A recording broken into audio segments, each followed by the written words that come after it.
Hi guys, nagpapasalamat ako sa mga DDS and then SMNI. Nagbibigay sila ng totoong balita.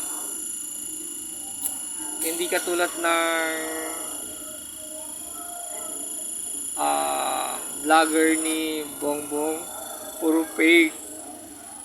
Kasi bayat kasi sila. And then kumapit sila sa pera. Diba? Yun lang naman yun nakikita ko. Kung ano-ano sinasabi. Sinisira si Sara Duterte, hindi ko ibalik nyo ulit ang mga Duterte. Suportahin nyo yung Maisog Rally. Last year yata yung pumunta ako sa Maisog Rally. Ngayon, di ako makakapunta. At saka nakikita ko sa mga news,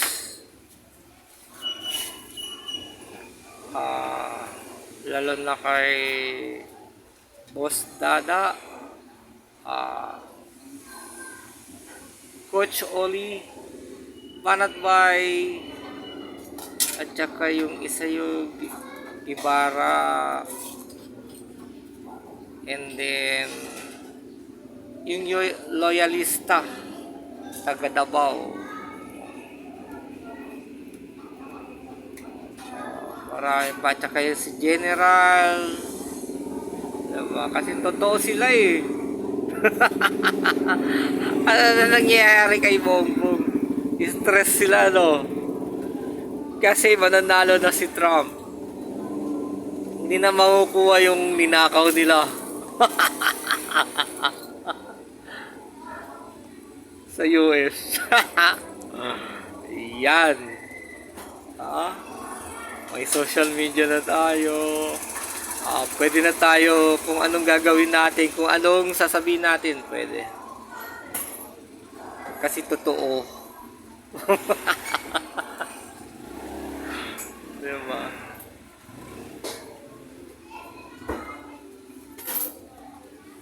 Mamaya, Maisog Rally. Dapat nandoon tayo, pero hindi ko alam kung pupunta ako. Live yun sila live yung mga vloggers. SMNI, vloggers ng DDF. Live yan, nandun lahat sila. Yan yung mga hindi mukhang pera. May malasakit sa taong bayan.